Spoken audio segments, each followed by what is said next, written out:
The next thing scientists are working on right now are brain chips. Now, it seems, again, like who of you would get a chip in your brain? Okay, there's some daring people. You'd allow them to cut a little hole, put a little chip in there. Okay, that's good. Even today.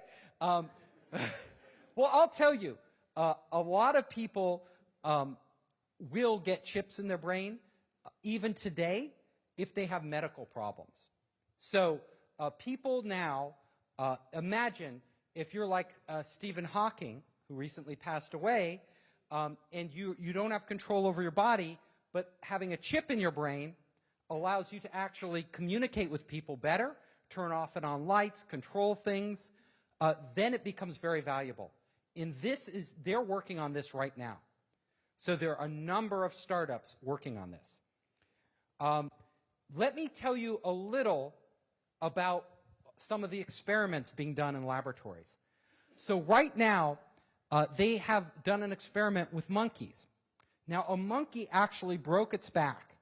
So the monkey was paralyzed and couldn't walk.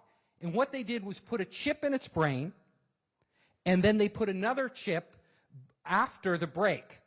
So just by thinking, once they connected that wirelessly, the monkey, within a few hours, could walk just like normal. That's amazing. So if you are paralyzed, and if I was paralyzed and they could get me walking again, I would get a chip in my brain like overnight, right? There would be no question. Like if that could get me walking. This type of technology is in the experimental phase, but it will be rolling out in the next few years. Monkey controls a robotic arm. So they put it, and these are real pictures of the experiment. They put a chip in the monkey's brain, and just by thinking, the monkey could learn, we try something and we see, oh, the arm is moving. And the monkey could learn how to feed itself from the robotic arm.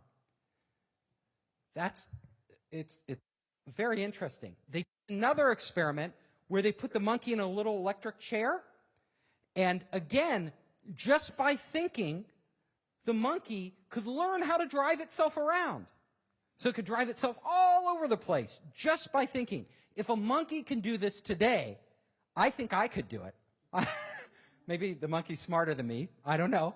But, we could do this today. So the technology is actually coming right now where we can have chips in our brain and actually start to interface with the outside world.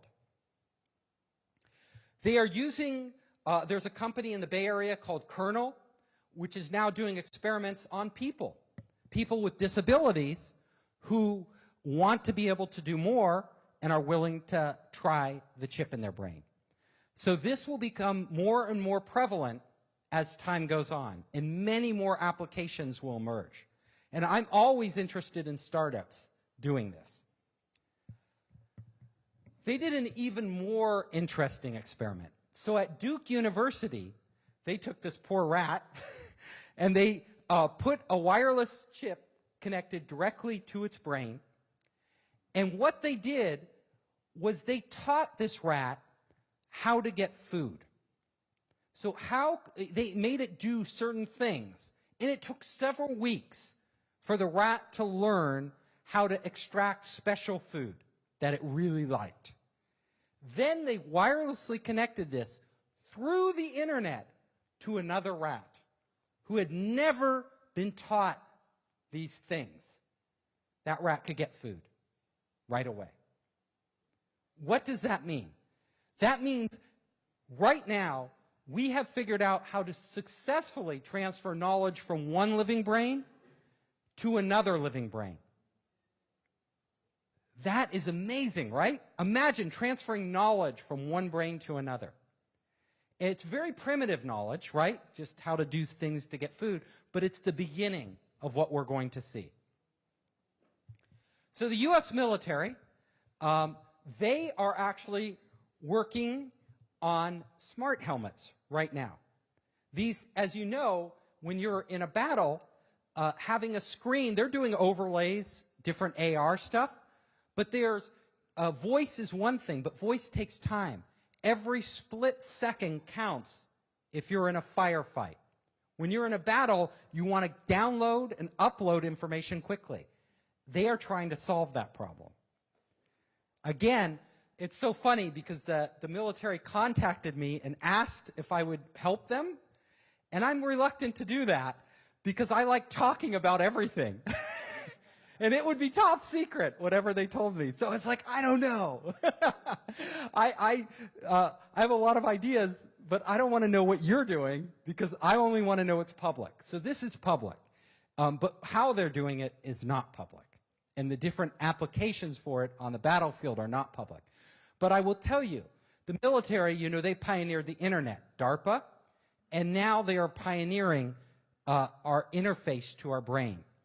And if you think the internet is big, if you think blockchain is big, this is going to blow it all away.